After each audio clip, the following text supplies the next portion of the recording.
Dos mujeres y sus hijos fueron mantenidos cautivos durante 6 meses en un garaje por su esposo de facto. Para sobrevivir, se vieron obligados a comer sus propios desechos. En un desesperado intento por pedir ayuda y salvar a sus hijos maltratados, una de las madres escribió ingeniosamente una nota y la escondió en su zona íntima para pedir auxilio externo. El rescate reveló una desgarradora historia sobre la inhumanidad de un padre y mostró la increíble fuerza de una madre dispuesta a hacer cualquier cosa por sus hijos. Acompáñanos mientras profundizamos en cada detalle para descubrir la verdad detrás de esta impactante historia y no olvides darle me gusta y suscribirte para no perderte ninguno de nuestros cautivadores videos.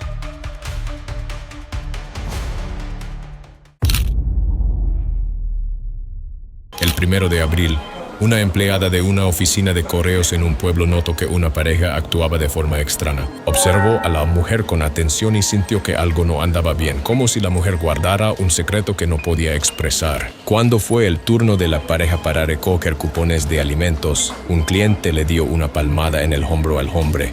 Ambos se miraron, aparentemente viejos amigos, y comenzaron a charlar alegremente. Aprovechando la oportunidad, la mujer corrió al mostrador, metió la mano en sus pantalones y sacó una pequeña nota blanca, doblada cuidadosamente. Bajo la mirada atónita de la empleada, la mujer deslizó rápidamente la nota debajo de una pila de documentos en el mostrador. Justo al terminar, el hombre se acercó, la rodeó con el brazo y la miró con sospecha. Percibiendo que algo andaba mal, la empleada les entregó los cupones y le pidió a la mujer que firmara. Después de firmar, el hombre la sacó inmediatamente, pero antes de irse, la mujer intercambió una mirada rápida con la empleada. Al ver el gesto de seguridad de la empleada, la mujer suspiró aliviada. Todos esperaban que todo saliera bien. Una vez que la pareja desapareció, la empleada abrió rápidamente la nota secreta. Como sospechaba, la mujer estaba retenida contra su voluntad y pedía desesperadamente ayuda a la policía. La empleada llamó de inmediato a la policía para informar que la mujer podría estar en grave peligro. Poco después, los oficiales llegaron a la oficina para investigar y recoger declaraciones. La empleada entregó la nota y explicó la situación. Aunque había cámaras en el centro, debido a la tecnología limitada de la época, las imágenes eran borrosas y no se podían identificar claramente los rostros. Las cámaras callejeras aún no estaban generalizadas, lo que dificultaba seguir pistas. Para empeorar las cosas, la dirección en la nota era vaga, dejando a las autoridades sin saber por dónde empezar. Parecía que la mujer ni siquiera estaba segura de su ubicación, lo que explicaba la falta de una dirección precisa, pero la policía sabía que debía actuar rápidamente para rescatarla. Distribuyeron las imágenes del video de la pareja a todas las estaciones de policía cercanas e instruyeron a las patrullas para que revisaran cada casa y granja en la zona. Se movilizó una gran fuerza policial para investigar. Su persistencia dio frutos el 6 de abril de 1999, cuando el sheriff del condado de Riverside llamó a la puerta de un hombre. La policía le dijo que pronto tendría que desalojar la propiedad. Durante la conversación, el hombre parecía nervioso. Recordando la alerta de personas desaparecidas que circulaba recientemente, el sheriff sospechó y solicitó registrar la casa. Aunque reticente, el hombre les permitió entrar. En la cocina, los oficiales vieron a una mujer que parecía débil y enferma, pero al ver a la policía, su rostro se iluminó con alivio y alegría. Parecía nerviosa, quería hablar pero dudaba, su mirada temerosa al hombre contaba otra historia. Mientras la policía se preparaba para irse, la mujer dejó caer deliberadamente un plato para hacer ruido. El sheriff se dio la vuelta y atrapó su mirada suplicante. Dándose cuenta de que no era un caso simple y aunque no tenían orden de arresto, los oficiales restringieron el acceso del hombre a la mujer. Llamaron rápidamente refuerzos y aseguraron la seguridad de la mujer mientras registraban la casa. Cuando inspeccionaron el garaje, encontraron una escena impactante. Niños severamente desnutridos tirados en el suelo, los más débiles estaban en un colchón. Los niños fueron rescatados de inmediato y se emitió una orden de arresto para el hombre, identificado como Mansa Musa Muhammad. Equipos médicos llegaron rápidamente para examinar a los niños y los trasladaron al hospital para su monitoreo. Los exámenes médicos mostraron que todos los niños estaban en estado crítico de desnutrición. Sus cuerpos también presentaban signos de abuso físico. Cuando la policía encontró a Sharon Body en 1999, tenía solo 18 años, pesaba 48 libras y media menos de 4 pies. Su hermano Marlon pesaba 53 libras. Otro hermano, Curtis, de 16 años, pesaba solo 42 libras. Ninguno de los niños había asistido a la escuela, ya que Mansa afirmaba que él los educaba en casa. Según los registros, Mansa Musa Muhammad originalmente se llamaba Richard Body Jr. y creció en Norfolk, Virginia. Después de convertirse al Islam, se casó con su primera esposa, Marva Lewis Barfield, en 1973. Posteriormente, mantuvo relaciones de hecho con otras 2 mujeres, una de las cuales era Laura, y tuvo hijos con ambas. Con el tiempo, Mansa comenzó a mostrar un comportamiento cada vez más violento hacia sus esposas e hijos. Tras mudarse a California, controlaba estrictamente el suministro de alimentos de la familia, colocando candados en el refrigerador y la despensa, y a menudo dejaba a sus esposas e hijos sin comer hasta por 7 días. Para evitar sospechas por parte de los servicios de protección infantil, supuestamente mantenía cajas vacías de cereales en los armarios para dar la ilusión de que había comida disponible. La víctima rescatada fue Laura Carmela Cowan y sus hijos. Laura nació en 1957 en Cleveland, Ohio, y había llevado una vida simple y ordinaria. Con un espíritu libre y deseos de explorar el mundo, anhelaba lograr más por sí misma. Ya adulta, tomó una decisión que cambiaría su vida. En 1985 se mudó a Monrovia, California, tras conseguir un trabajo en una compañía de seguros. Poco después de llegar a California, se detuvo en una tienda y escuchó a un hombre llamado Muhammad Shabazz predicando en el estacionamiento. La segunda vez que se encontraron, intercambiaron números de teléfono y rápidamente comenzaron a salir. Poco después, se casaron y juntos trabajaron arduamente para construir una vida exitosa, tanto personal como profesionalmente. Tuvieron 2 hijos, una hija y un hijo llamados Mariam Shabazz y Muhammad Mahdi Shabazz. Su esposo incluso abrió un restaurante en San Bernardino, California. La vida parecía ir bien, ya que la pareja tenía tanto una librería como un restaurante. Todo parecía ir sobre ruedas hasta 1995, cuando su esposo tuvo problemas con la ley. La policía allanó el restaurante y lo arrestó. Fue condenado por tráfico ilegal de armas y sentenciado a 5 años en prisión federal. Sin ingresos, sin esposo y con 2 hijos que cuidar, Laura Cowan sintió que había tocado fondo. Su esposo estaba en prisión y ella luchaba económicamente para cuidar de sus hijos, un niño de 3 años y un bebé de 7 meses. Durante este tiempo difícil, un hombre de la mezquita de su esposo, llamado Mansa Musa Muhammad, le ofreció su ayuda y ella lo vio como un salvador. Este hombre tenía una esposa llamada Marva Barfield, con quien tenía 12 hijos. Ayudó a Laura con pequeños mandados y eventualmente la invitó a un motel en Riverside, California, donde conoció a toda su familia. Le sugirió que se quedara con su esposa e hijos hasta que pudiera estabilizarse. Al conocer a todos en la familia de Muhammad, Laura los encontró tranquilos y bien educados y aceptó su oferta de amabilidad. Laura admitió más tarde que su instinto le decía que huyera, pero no lo hizo. Al principio creyó que Mansa era simplemente un hombre devoto que vivía una vida religiosa. Él insistía en que sus esposas e hijas usaran velo y mantuvieran una estricta disciplina familiar, pero Laura pronto se dio cuenta de que Muhammad no era el hombre que creía. Se encontró prisionera e incomunicada en su casa, viviendo junto a su esposa y 12 hijos. Con el tiempo, el carácter controlador de Mansa se hizo cada vez más evidente. Tomó el control de las finanzas de Laura, le prohibió trabajar y no permitió que sus hijos asistieran a la escuela. Las cosas empeoraron cuando discutieron por los métodos violentos de Mansa al disciplinar al hijo de Laura. También exigió que Laura se convirtiera en su segunda esposa, alegando que no podía vivir con él a menos que estuvieran casados. El abuso pronto comenzó y escaló rápidamente. Su hijo se convirtió en blanco frecuente de la ira de Mansa. Laura fue separada de sus hijos y obligada a vivir en una habitación aparte. El castigo físico, el abuso y la explotación se volvieron rutinarios en el hogar, atrapando a Laura en un entorno aterrador y opresivo. Todo continuó en un ciclo interminable de sufrimiento. En 1998, Mansa trajo a otra mujer y 2 niños más a la casa, declarando que ella era su tercera esposa. Durante ese periodo, tanto Laura como Marva tuvieron otro hijo cada una con Mansa.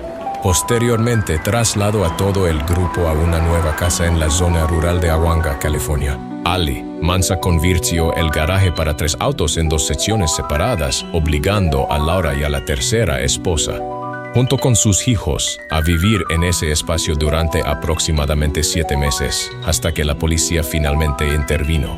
Vivían en condiciones deplorables, sin calefacción, agua corriente ni baño y con muy poca comida. Mansa clavó la puerta del garaje desde el exterior y tapiaba las ventanas.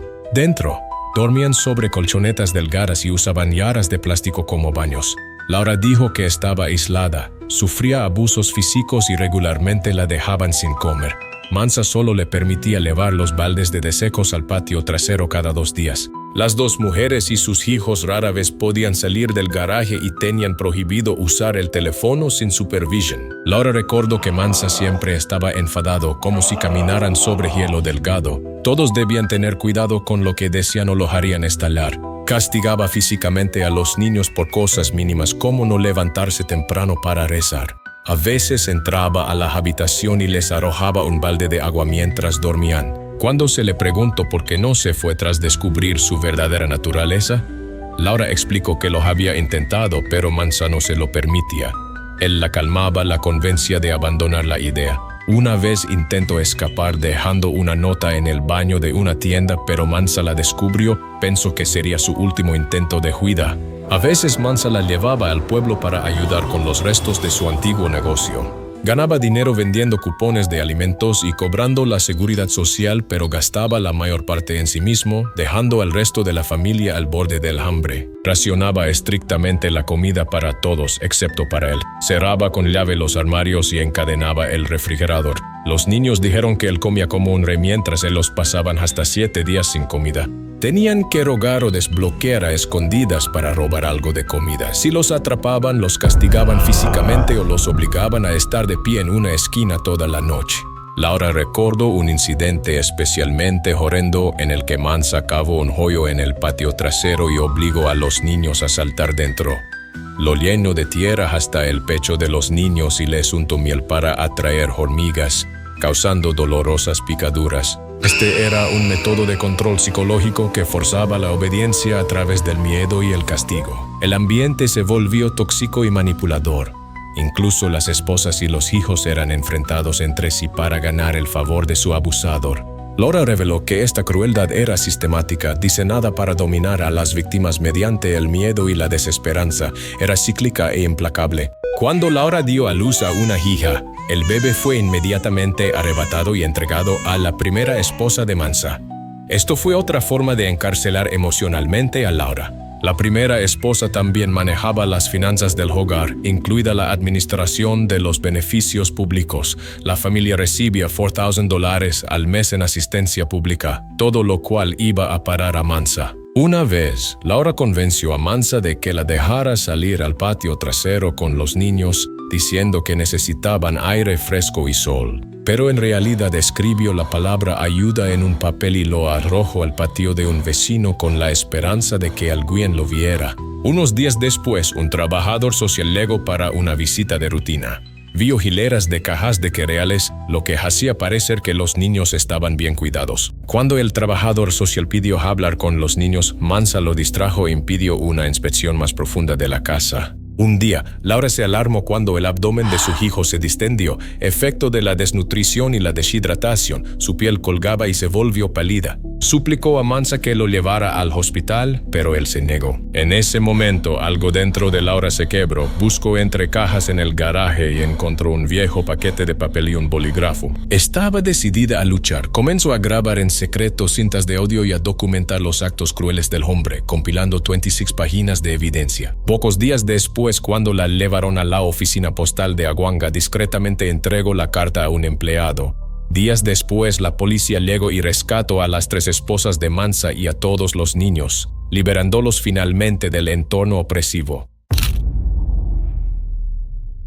Después de que Mansa fue arrestado, varios de sus hijos se presentaron con relatos detallados de los años de abuso que sufrieron en un hogar que describieron como un campo de concentración. Testificaron que Mansa los castigaba brutalmente por cualquier infracción como robar comida, recitar mal versos del Corán o usar el baño sin permiso. También obligaba a sus hijos a pelear entre ellos. La primera esposa de Mansa, Marva, fue arrestada junto con él. Fue condenada a 1 año de cárcel por poner en peligro a menores, pero fue liberada tras aceptar testificar en su contra. Sin embargo, Mansa negó todas las acusaciones de abuso y encarcelamiento ilegal. Rechazó cada acusación y solicitó constantemente un abogado durante los interrogatorios. El 12 de junio de 2008, tras años de retrasos legales debido a los procedimientos que involucraban a los niños, finalmente comenzó el juicio. Al principio, los niños se negaban a hablar con las autoridades, aterrados de enfrentarse a su padre abusivo. Pero con el tiempo crecieron y finalmente encontraron la fuerza para testificar contra el hombre que los había atormentado.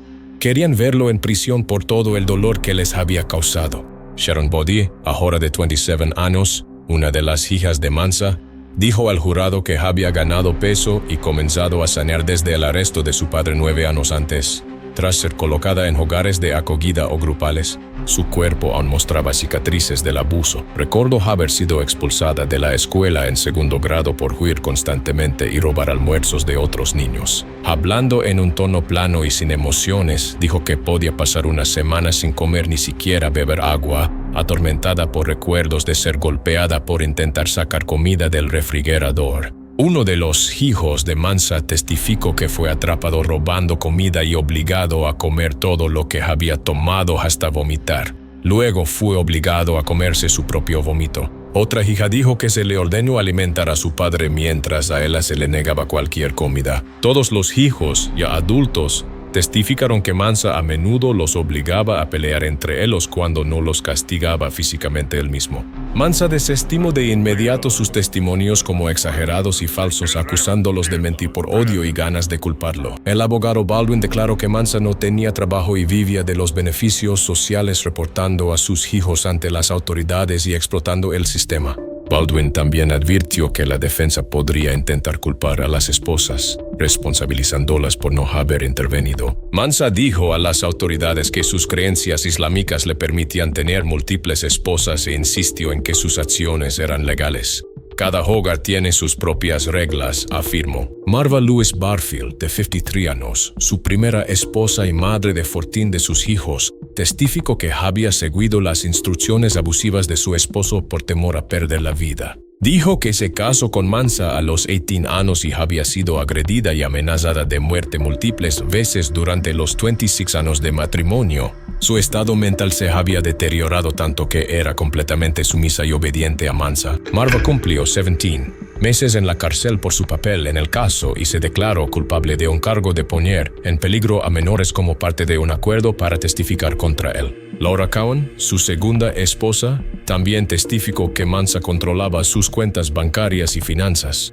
Todos los cheques de asistencia social del hogar iban directamente a él. Sharon Bodier reveló que trabajadores sociales habían visitado su casa anteriormente, pero su padre había preparado la escena llenando el refrigerador con comida e instruyendo a los niños a mentir. Recordó que los entrenaban para decir que su padre los trataba bien y que era el mejor papá del mundo. Cuando las autoridades finalmente los sacaron del hogar, la mayoría de los niños no sabía leer ni escribir y algunos nunca habían ido a la escuela. Los hermanos dijeron que se les negaba el acceso al baño, pasaban semanas sin bañarse y no tenían ropa limpia. El abogado Baldwin explicó que muchos de los niños, traumatizados y asustados, se negaron a hablar con las autoridades cuando Mansa fue arrestado por primera vez en 1999, incluso mientras lo esposaban frente a su casa. Sharon dijo que permaneció en silencio en ese momento porque temía que no lo enviaran a prisión. Recordó que él agitaba una pistola y amenazaba con matar a todos sin que nadie lo descubriera. Decidió contar su historia solo después de ver a su padre tras las rejas, creyendo finalmente que podía tener una vida. En febrero de 2009, Mansa Musa fue condenado a 7 cadenas perpetuas por poner en peligro a 7 de sus 19 hijos, abusar de ellos y encarcelar ilegalmente a sus 3 esposas. También recibió una sentencia adicional de 16 años y 8 meses que debía cumplir antes de comenzar las cadenas perpetuas. El abogado de Mansa, Peter J. Morelle, solicitó al juez que permitiera cumplir las sentencias de forma concurrente, lo que habría hecho a Mansa elegible para libertad condicional en solo 23 años. Morelle reconoció la gravedad del caso, pero argumentó que nadie había muerto como resultado de las acciones de Mansa. El juez F. Paul Dickerson III rechazó la solicitud e impuso la sentencia más severa posible para asegurar que Mansa nunca fuera liberado. El juez declaró que creía que si Mansa alguna vez salía de prisión, probablemente volvería a hacerle daño a su familia. Dickerson justificó la severidad al enfatizar que Mansa no mostró ningún remordimiento ni asumió responsabilidad por los años de infierno que impuso a niños indefensos. En respuesta, Mansa pronunció un monólogo incoherente y divagante durante más de 4 minutos, afirmando que su familia había mentido porque una de sus esposas quería venganza. Varios de sus hijos y una de sus esposas, sentados en la parte trasera de la sala, se levantaron y salieron con disgusto mientras él hablaba. Después de unos minutos, Morelle se inclinó y le susurró algo a Mansa, quien luego terminó abruptamente su discurso. Tras la sentencia, Morelle calificó el castigo como excesivamente severo. El veredicto llegó más de una década después del arresto de Mansa en su casa de Aguanga por la policía del condado de Riverside. Para los hijos de Mansa, los últimos 10 años habían sido un camino de crecimiento y sanación, pero aún temían que algún día pudiera ser liberado. Después de la pesadilla, Laura Cowan y sus hijos fueron llevados a un refugio en Palm Desert, California, donde comenzaron su recuperación. Laura recibió terapia intensiva y poco a poco recuperó el control de su vida. Cuando su esposo fue liberado de prisión, los dos se reunieron. Él regresó a su ciudad natal de Cleveland, Ohio, y comenzó a trabajar para una agencia del gobierno local. Cumpliendo la promesa que hizo mientras estaba cautiva, Laura se dedicó a ayudar a otros. Se convirtió en defensora contra la violencia doméstica, canalizando su experiencia traumática en una fuente de esperanza y empoderamiento para otros en situaciones similares. Aunque contar su historia fue difícil, Laura sabía que era necesario. Al mismo tiempo, reconstruyó su vida, cursó estudios y se graduó en Bryant and Stratton College. Hoy trabaja como enlace de servicios residenciales en la Autoridad de Vivienda Metropolitana de Cuyahoga y se desempeña como defensora de violencia doméstica en servicios residenciales. Desde organizar talleres hasta liderar seminarios, Laura participa activamente en la concienciación y el apoyo. Su trabajo continúa teniendo un poderoso impacto positivo en innumerables vidas. Laura también está activa políticamente y entiende la importancia de involucrarse con comunidades diversas. Fue miembro del Congreso Nacional de Mujeres Negras, capítulo de Greater Cleveland. Su notable camino de recuperación y reconstrucción ha sido ampliamente reconocido. Ha recibido numerosos premios que honran su compromiso persistente con la defensa y el cambio positivo. Sus hijos también han seguido adelante. Se informa que sus hijas recuerdan poco de su cautiverio. Su hijo enfrentó desafíos de salud mental tras su liberación, pero perseveró y eventualmente asistió al Cabrillo College en Aptos, cerca de Santa Cruz. El viaje de Laura Cowan de víctima a defensora es simplemente inspirador. Sus incansables esfuerzos para ayudar a otros a reconstruir sus vidas destacan su fortaleza y compasión y su impacto sigue creciendo. ¿Qué opinas sobre este caso? Déjanos tu comentario abajo. Gracias por ver el video. Hasta pronto.